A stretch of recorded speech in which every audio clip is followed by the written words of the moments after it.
मित्रों, ये बहुत महत्वपूर्ण अभियान भारत मुक्ति मोर्चा ने लिया है। ये सिर्फ एक मशीन को हटाने का अभियान नहीं है। ऐसा नहीं है कि कोई एक इलेक्ट्रॉनिक मशीन है और उस मशीन के खिलाफ हम खड़े हैं, और ऐसा भी नहीं है कि हम पुरातन जमाने के लोग हैं, पुष्पक जमाने के लोग हैं कि हम मशीनों के खिलाफ खड़े हैं।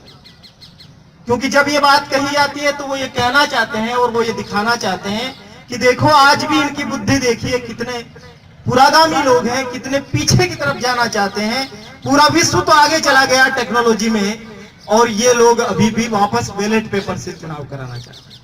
तो हमको एक तरीके से प्राचीन और एक ऐसा कह लीजिए कि अप्रगतिशील व्यक्ति के नाते या समूह के नाते स्थापित करना चाहते हैं। मित्रों, बात ऐसी नहीं है, और बात हमारी प्रगतिशीलता पर, हमारी तर्कवादिता पर वो लोग सवाल उठाते हैं जो खड़ाऊ पहनने वाले लोगों को मुख्यमंत्री बनाते हैं। तो मुझे लगता है कि ये सवाल उन पर है। जिस देश में मंगल यान का मिशन शुरू किया जाता है और उसके लिए पूजा पाठ किया जाता है, उस देश में लोग अंबेडकर के अनुयायियों को प्रगतिशीलता सिखाने की कोशिश करते हैं। तो मुझे लगता है कि ये बहुत बड़ा सवाल उन लोगों को, बाबा साहब के मानने वाले लोग और इस देश के बहुजन नायकों को, बहुजन महापुरुषों और बहुजन महास्त्रियों को मानने वाले लोग कहीं ज्यादा प्रगतिशील और वैज्ञानिक सोच के लोग हैं, तकनीक के लोग। तो बात केवल मशीन की नहीं है, बात यह है कि हम मशीन को हटाने की बात नहीं कर रहे हैं, लोकतंत्र में जो भरोसा है उसको बहाल करने की बात कर रहे हैं। क्योंकि अगर इस देश का संविधान जानने का अधिकार देता है हमारे लोगों को, प्रत्येक नागरिक को, तो उसे यह जानने का अधिकार भी है कि आखिर उसने जो वोट दिया वो किसको गया। अपने ही वोट को वेरीफाई करने का अधिकार मतदाताओं को होना चाहिए, और वो वेरिफिकेशन ईवीएम से नहीं होता है। ये एक बड़ा सवाल है। और आपने तमाम किस्से सुने होंगे, मैं उन किस्सों को सुना करके आपका समय नहीं लेना चाहता कि वोट इसको दिया जा रहा है, वोट किसी और को गिर रहा है। और ऐसा एक जगह पर नहीं हुआ, बल्कि इस देश में कई जगहों पर हो गया, जहां पर खुद उम्मीदवारों ने अपने को वोट दिया और उनको अपना ही वोट नहीं मिला। तो आखिर वोट कहां चला? तो ये जो नकली डिस्प्ले लगाया जा रहा है या नकली वोटिंग हो रही है और जो गिनती मैनेज की जा रही है, इन सब चीजों पर हम सब लोगों को बात करने की जरूरत है। तो ये लोकतांत्रिक अभियान है, ये केवल मशीन के खिलाफ का अभियान नहीं है। और क्योंकि ये मशीन इस देश में जब आई, उसकी टाइमिंग को देखना बहुत जरूरी है। क्योंकि जिस समय दलित बहुजन चेतना का सबसे जबरदस्त उफान और उभार इस देश में रहा, उसी समय पर इस ईवीएम को इंट्रोड्यूस किया जाना उस संदेह को प्रबल करता है, उस शक को प्रबल करता है, उस षड्यंत्र को दिखाता है कि कहीं न कहीं जब मान्यवर कांशीराम से लगा करके तमाम लोग ये नारा लगा रहे थे कि वोट हमारा, राज तुम्हारा नहीं चलेगा, तब उन लोगों ने सोचा कि भाई ये लोग चेत गए हैं और आने वाला समय निश्चित रूप से ये अपना राज बनाएंगे, तो कहीं न कहीं कुछ न कुछ किया जाना चाहिए। तो ये उसी षड्यंत्र का नतीजा है कि ये बैलेट से ईवीएम तक का जो सफर हुआ, बैलेट के जो खिलाफ सबसे बड़ी बात की जाती है और ईवीएम के पक्ष में जो बात की जाती है, वो ये कहा जाता है कि ईवीएम, क्योंकि बैलेट पेपर से बहुत कागज खराब होता है, इसलिए ईवीएम को लाया गया। तो मैं ऐसे लोगों से कहना चाहता हूं कि सबसे ज्यादा कागज तो अखबार छपने से खराब होता है, और हर दिन खराब होता है। जितना पूरे चुनाव में खर्च होता है कागज, उतना एक दिन के अखबारों में खर्च हो जाता है। तो क्या इस देश के मनुवादी लोगों की हिम्मत है कि वो अखबारों को बंद कर सकते हैं? नहीं कर सकते। तो आप अखबार को बंद नहीं कर सकते, लेकिन आप इस देश की लोकतांत्रिक चेतना पर प्रहार कर सकते हैं, और वो प्रहार चल रहा है। हमारे कई लोगों को खुद को यकीन नहीं है, उनको लगता है कि ईवीएम घोटाले की जो बात है शायद ये सही नहीं है। और ये इसलिए लगता है बार बार क्योंकि जो हारते हैं वो चिल्लाते हैं और जो जीतते हैं वो चुप हो जाते हैं। लेकिन मैं कांग्रेचुलेट करना चाहता हूं बामसेफ और भारत मुक्ति मोर्चा को कि वो 92 से निरंतर इस अभियान को चला रही है, जनमानस बना रही है। लेकिन हमारे जनमानस जो बनाना है वो जनमानस बनता नहीं है हमारे। जब तक पूरी तरीके से हमारे हाथ से चीजें छिन नहीं जाती तब तक हम लोग चेतते ही नहीं। इतने सालों से आरक्षण जाने की बात कही जा रही है, लेकिन हम अब जब वाकई आरक्षण हमारे हाथ से चला गया तब हमको लग रहा है कि भाई खतरा तो बहुत था, लेकिन खतरा जब था तब खतरा हमको पहचान नहीं गया। आज जब लोकतंत्र आपके हाथों से जा रहा है, जो बाबा साहब अंबेडकर ने 26 नवंबर 1949 के भाषण में कहा कि आज से राजनीतिक रूप से सब लोग समान होंगे, क्योंकि एक व्यक्ति को एक मत का अधिकार होगा, सबको बराबरी का वोट का अधिकार होगा, वो राजनीतिक स्वतंत्रता और समानता थी। आज उस राजनीतिक स्वतंत्रता और समानता को छीनने का काम ईवीएम वोटिंग मशीन के जरिए किया जाता है। तो ईवीएम एक तरीके से भारतीय लोकतंत्र का तकनीकी तरीके से अपहरण है, और इस चीज को हमको समझना चाहिए, बहुत गहन तरीके से समझना चाहिए। जो लोग ये बात कहते हैं कि ईवीएम में कोई भी फ्रॉड नहीं हो सकता है, हैक नहीं हो सकती है, कोई धांधली नहीं हो सकती है, मुझे लगता है कि वो शायद ऐसा सोचते हैं कि सामने जो लोग हैं वो सब बच्चे हैं और उनको समझ में नहीं आता। जिस आज जो विश्व है, जैसी परिस्थितियां हैं, अमेरिका के डिफेंस का सारा सब कुछ बाहर आ जाता है विकीलीक्स के जरिए। आपके बैंक के डिटेल्स कोई एक व्यक्ति बैठ करके दिल्ली में पूरा एक्सेस कर लेता है। आप कहां बैठे हैं, क्या खा रहे हैं, कहां जा रहे हैं, सारी लोकेशन से लगा करके आपकी कोई प्राइवेसी आज बची नहीं है। आपका आधार का तमाम डेटा रिलायंस से लगा करके जियो तमाम लोगों के पास पहुंच चुका है। ऐसे समय में यह कहना है कि ये जो 5-5.5 हजार की मशीन बनती है इसमें कोई छेड़छाड़ नहीं हो सकती है, ऐसी अति सुरक्षित मशीन आपने कैसे बनाई? क्या है आपके पास ऐसा सिस्टम जिससे ये अति सुरक्षित है और बाकी देश की तमाम चीजें जो है वो असुरक्षित है? आपके बैंक के इतने गोपनीय चीजें गोपनीय नहीं रह पा रही है, डिफेंस के मामले गोपनीय नहीं रह पा रहे हैं, तो ये मशीन इतनी कैसे गोपनीय है? और इस मशीन के पक्ष में तमाम लोग कैसे बोलते हैं, ये एक देखने की बात है। जो मशीन के फेवर में अमित शाह बोलते हैं, वो की वो बात जी टीवी का सुधीर चौधरी बोलता है, और वो की वो बात मीडिया से लगा करके इस देश के जितने भी लोग हैं वो बोलते हैं। इसका मतलब यह है कि जो लोग इस देश के मूल निवासियों के मूल लोकतांत्रिक अधिकारों का हनन करना चाहते हैं, वो आज की तारीख में सबके सब एकजुट हैं, और ईवीएम और ज्यादा कुछ भी नहीं है। हमारी जो राजनीतिक स्वतंत्रता है, समानता है, और हमारे को जो वोट का अधिकार दिया गया है, उस वोट के अधिकार को छीनने का एक बड़ा षड्यंत्र है। उस षड्यंत्र को हमें समझना जरूरी है, और वो कहीं कहीं धीरे धीरे समझ में आ रहा है, लेकिन अभी ये रफ्तार बहुत धीमी है। इस रफ्तार से अगर समझ में आएगा तो मुझे लगता है कि हमारा लोकतंत्र खत्म हो जाएगा, तब तक हम कुछ ज्यादा कर नहीं पाएंगे। तो इस रफ्तार को बढ़ाना बहुत जरूरी है। ये जो विकासशील देश है भारत जैसे, मेरे से पूर्व वक्ताओं ने भी कहा कि जो विकसित देश हैं, जिन्होंने इस मशीन को इजाद किया, जिन्होंने इस मशीन को बनाया, उनका खुद का भरोसा इसमें नहीं, वो अपने यहाँ इसको इस्तेमाल नहीं करते हैं। अमेरिका में 64% जगहों पर ईवीएम इस्तेमाल नहीं होता है, क्योंकि उसका बहुत भयानक विरोध हुआ है। जर्मनी ने असंवैधानिक बता करके पूरी तरीके से इस पर रोक लगा रखी है।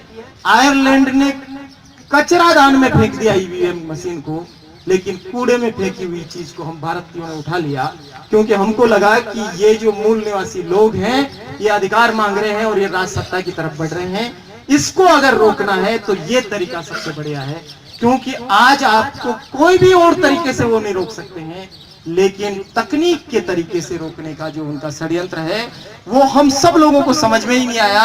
और जब तक समझ में आया तब तक पूरी तरीके से वो चिड़िया चुग गई खेत वाला स्थिति है। समझ में तो आ गया अब, लेकिन हाथ में कुछ भी नहीं बचा। हजारों लाखों लोगों की रैलियां, जिस पार्टी की उसमें रैली में लोग आ रहे थे, उस पार्टी को वोट ही नहीं मिला, तो वोट गया कहां? और आखिर जाता कहां पे है वोट? तो भिंड मुरैना की वो क्लिपिंग आपने देखी होंगी, जहां पर कोई भी बटन दबाइए कमल का फूल खिलता है। ये जो कमल का फूल ईवीएम मशीन के अंदर खिल गया और उससे पूरे देश में खिल गया, वो बहुत बड़ा खतरा इस देश के मूल निवासियों के साथ है। और मनुवादी लोग अपना आखिरी सबसे बड़ा हथियार इस्तेमाल कर चुके हैं ईवीएम के जरिए। तो मेरा सब साथियों से निवेदन है कि इस बात को आम जन को समझाने की जरूरत है कि ईवीएम मशीन कोई परम पवित्र और पूर्णतः सुरक्षित अचूक साधन नहीं है, बल्कि कोई एक मशीन है और उस मशीन में कई प्रकार के फ्रॉड हो सकते हैं, कई प्रकार की धांधलियां हो सकती है। उसका कोई ऐसा नहीं है कि वो नहीं हो सकता है। तो मशीनों के खिलाफ मनुष्यों की जो आवाज है, इस देश की नागरिकों की जो आवाज है, उस आवाज को सत्ता तंत्र को सुनना चाहिए। वो सुनाने के लिए ये जो बात भारत मुक्ति मोर्चा ने सरहदी जिले से शुरू की है, मुझे लगता है कि ये आवाज जल्दी पूरे देश में फैलेगी। आज देश भर में आपके आंदोलन चल रहे हैं, हम अपने चैनल के जरिए आपकी इस आवाज को भी ले जाएंगे कि किस तरीके से सरहद के जिले में ये आवाज उठी है, लोग सड़क पे उतरे। और ऐसा नहीं है कि ईवीएम के खिलाफ पहली बार बात की जा रही है। जो सत्ता में लोग बैठे हैं, सबसे पहले इन्हीं लोगों की तरफ से ये आवाज उठाई गई। सुब्रमण्यम स्वामी का नाम आपने सुना होगा, छोटी छोटी बातों पर ट्वीट करने वाला, कुछ भी बात की बकवास करने वाला एक नेता इस देश में है सुब्रमण्यम। तो सुब्रमण्यम स्वामी खुद सुप्रीम कोर्ट के ईवीएम के खिलाफ, और 8 अक्टूबर 2013 को सुप्रीम कोर्ट ने ये डिसीजन दिया कि ईवीएम मशीनें पूर्णतः सुरक्षित है, ऐसा सुप्रीम कोर्ट नहीं मानती है। इसलिए वीवीपीएटी लगाया जाना चाहिए, यानी कि एक बैलेट पेपर और लगाया जाना चाहिए। तो जब आप वोट डालें तो वो मशीन के साथ, जैसे आपके एटीएम से एक रसीद निकलती है कि आपने कितना पैसा लिया और कितना बैलेंस है, ऐसी की ऐसी एक मशीन, एक बैलेट रसीद आपकी आनी चाहिए। ये बात सुब्रमण्यम स्वामी ने के केस में सुप्रीम कोर्ट का आदेश बाकायदा आ चुका है। और जो इलेक्शन कमीशन ऑफ इंडिया की तरफ से जिस बंदे ने इस केस को लड़ा, उन्होंने सुप्रीम कोर्ट में ये एफिडेविट दाखिल किया कि हम जरूर ये करके दिखाएंगे। लेकिन आज भी जो बैलेट रसीद देने का काम है, वो रसीद देने का काम नहीं किया जा रहा है, और जो पैसा देना चाहिए इलेक्शन कमीशन को, वो पैसा नहीं दिया गया है। तो इससे आप महसूस कर सकते हैं। और आप अब सारी जब बात हो रही है तो सुब्रमण्यम स्वामी कहीं नहीं बोल रहे, आपने कहीं नहीं पढ़ा होगा कि वो कहां गए, मुंह में दही जमा लिया और चुप। दूसरी बड़ी चीज, एक बड़ा रिसर्च जीवीएल राव ने किया। जीवीएल राव वर्तमान सत्तारूढ़ पार्टी के प्रवक्ता रहे। 2-3 महीने पहले तक हर टीवी चैनल में जीवीएल राव और संबित पात्रा जैसे लोग बैठे रहते थे और बड़ी बड़ी बातें करते थे। उन्होंने एक किताब लिखी 2014 के चुनाव के पहले, और वो चुनाव, उस किताब का नाम था डेमोक्रेसी एट रिस्क। और उन्होंने पूरी बड़ी किताब में ये लिखा कि किस तरीके से ईवीएम के जरिए लोकतंत्र को नुकसान पहुंचाया जा रहा है, लोकतंत्र पे खतरा आ रहा है। और उसकी भूमिका लिखी लाल कृष्ण आडवाणी ने। लेकिन लाल कृष्ण आडवाणी मौन, जीवीएल राव गायब, और सुब्रमण्यम स्वामी एक शब्द नहीं बोल रहा है, क्योंकि उन सब लोगों ने जो सवाल उठा रहे थे, जिनको ये मालूम था कि ईवीएम घोटाला है और ईवीएम के जरिए भारत के लोकतंत्र को नुकसान पहुंचाया जा रहा है, लेकिन क्योंकि उन्होंने उसके जरिए पूरे लोकतंत्र का अपहरण कर लिया और एक तरीके से सत्ता पर काबिज हो गए हैं, तो अब उनको कोई सवाल उठाने की जरूरत नहीं लग रही है।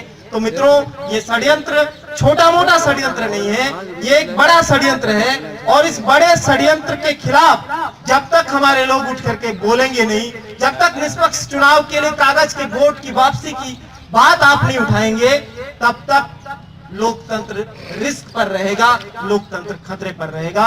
और हम सब लोगों के लिए, हम जितने भी लोग बहुजन विचारधारा के लोग हैं, मूल निवासी विचारधारा के लोग हैं, हम सब लोगों के लिए केवल और केवल लोकतंत्र और भारत का संविधान ही एकमात्र रक्षात्मक उपाय है। जिस दिन लोकतंत्र नहीं बचेगा, जिस दिन संविधान नहीं बचेगा, उस दिन कुछ भी नहीं बचने वाला है। और जिस नंगी शक्ल में ब्राह्मणवाद और मनुवाद आज वापस आकर के खड़ा है इस देश में, वो सबसे भयानक बात है। आज पहलू खान मारा जा रहा है, कल कोई और मारा जाएगा। सारे लोग हम जितना चुप रहेंगे, एक दिन ऐसा आएगा कि ऊना से लगा करके, जज्जर से लगा करके, दलित हो चाहे अल्पसंख्यक हो चाहे आदिवासी हो चाहे पिछड़े वर्ग के लोग हैं, वो सब लोग चुप किए जाएंगे, सब लोग मारे जाएंगे। क्योंकि आज कई वक्ताओं ने यहाँ पर जाति का नाम लेकर के भी सवाल उठाए, लेकिन मैं आपको कहना चाहता हूं कि आज स्थिति इस राजस्थान और पूरे देश में ऐसी है कि आप अगर मनुवाद के खिलाफ बोलते हुए ब्राह्मणवाद शब्द भी इस्तेमाल करते हैं तो आज वो खतरे की बात है। इसी राज्य के एक मंत्री ने कह दिया कि भाई मैं पढ़ा लिखा होकर के प्रोफेसर लिखता हूं, लेकिन जो अनपढ़ व्यक्ति पंडित लिखता है वो कैसे लिखता है, वो कौन सी डिग्री लेता है, वो क्या आरपीएससी या यूपीएससी से चुन के थोड़ी आता है। केवल इतना सा कहने के खिलाफ एक समुदाय विशेष उनके खिलाफ सड़कों पे उतर गया। गोविंद राम मेघवाल ने जो टिप्पणी की, वैसी टिप्पणियां तो वामसेप और भारत मुक्ति मोर्चा और तमाम हम विचारधारा के लोग हजार हजार जगहों पे करते रहे हैं आज दिन तक, और करते रहेंगे। तुम्हारी तमाम जेलों के होते हुए भी हम चुप नहीं बैठने वाले, हम मनुवाद के पक्ष में नहीं जाने वाले। लेकिन गोविंद राम को माफी मांगनी पड़ी और उसके खिलाफ मीर डवाल नाम के किसी डफोर आदमी ने जिस तरह की कविताएं लिख करके राजस्थान के एक सम्मानित समाज को अपमानित किया, ये सब चीजें ये कह रही है कि अब आपकी जबान को ताला लगाना पड़ेगा। क्योंकि आप जो फ्रीडम ऑफ एक्सप्रेशन है, जो लोकतंत्र में हमको अभिव्यक्ति की स्वतंत्रता है, अगर उसको एक्सेस करेंगे और अभिव्यक्ति की स्वतंत्रता के आधार पर बोलने की कोशिश करेंगे तो जितने भी मनुवादी और मनुस्मृति में विश्वास करने वाले लोग हैं वो सारे लोग हमको चुप करने की कोशिश करेंगे। मित्रों, उससे पहले कि खामोशी छाए, उससे पहले कि हम चुप हो जाएं, उससे पहले कि हम अपने पूर्वजों की भांति बेगार करने के लिए वापस गुलाम बना दिए जाएं, हमें भारत के संविधान को और लोकतंत्र को बचाना है। ये केवल ईवीएम को बचाने की बात नहीं है, ये लोकतंत्र को बचाने की बात है, संविधान को बचाने की बात है, ये हमारे बहुजन महापुरुषों को की विचारधारा को बचाने की बात है। ये जो 5000 साल का एक लंबा जो संघर्ष हमारे पूर्वजों ने किया, जिसमें बुद्ध, फुले, कबीर, रविदास से लगा करके मान्यवर कांसीराम तक के जो लोगों ने संघर्ष किया, और आज जो हमारे लोग संघर्ष कर रहे हैं, हमारे नेता जो संघर्ष कर रहे हैं, इस संघर्ष को अगर हमने व्यर्थ कर दिया तो इतिहास माफ तो नहीं करेगा, लेकिन क्योंकि इतिहास होगा ही नहीं हमारा, तो क्या माफ करेगा और क्या हमको गाली देगा। अगर हमको अपने इतिहास को बचाना है, हमारी विचारधारा को बचाना है, इस हजारों साल के संघर्ष को बचाना है, तो इस ईवीएम के खिलाफ हम ठोक करके, ताल ठोक करके हमको खड़ा होना पड़ेगा। ये सोचे बगैर कि ये कौन सा बैनर लगा हुआ है, कौन सी पार्टी कर रही है या कौन व्यक्ति इसके लिए हीरो बन रहा है, ये कोई हीरो नहीं बन रहा है। मित्रों, ऐसी चिलचिलाती धूप में सबको अपने घर की एसी में बैठा रहना अच्छा लगता होगा, लेकिन मैं आपको बधाई देना चाहता हूँ, आपको सलाम करना चाहता हूँ कि आप सड़क पर उतर के आए। मुझे मालूम है कि बाड़मेर में केवल इतने ही लोग नहीं हैं जिनको लोकतंत्र का फायदा हो रहा है, पूरे देश में इतने ही लोग नहीं हैं, लेकिन जिसको पीड़ा है और जिसको समझ है, जो जानता है, उसको लड़ना पड़ेगा। बाकी लोग सोते रहेंगे, लेकिन हम सब लोगों को मिल करके लड़ना है। और आज यहाँ से जिस तरीके से 1980 से लगा करके 90 और 92 तक एक नारा और बाद में 96 तक चला कि वोट हमारा राज तुम्हारा, नहीं चलेगा, नहीं चलेगा। आज एक नारा यहाँ से और भी निकले बाड़मेर की सरजमीन से और जाए कि वोट हमारा और मशीन तुम्हारी नहीं चलेगी, नहीं चलेगी। हम लोकतंत्र में ये जो अपहरण करने की साजिश है, इसको चलने नहीं देंगे। और ये रेगिस्तान से उठने वाली जो हवा है, ये पूरे देश में फैलेगी। हम तमाम विरोध होने के बावजूद, हमारे तमाम असहमतियां होने के बावजूद, हमारे लोकतंत्र को बचाने के लिए सब एक साथ उठ के खड़े होंगे और हमारे लोकतंत्र को बचाएंगे। ये समझ हम सब लोगों को अपने सारे लोगों के बीच में पहुंचानी है। यहाँ जितने लोग बैठे हैं, आप अपने सब लोग लोकतंत्र के अपने आप को प्रहरी समझें। आपको ये कोई भी जिम्मेदारी नहीं देगा, ये स्वतः जिम्मेदारी उठानी है।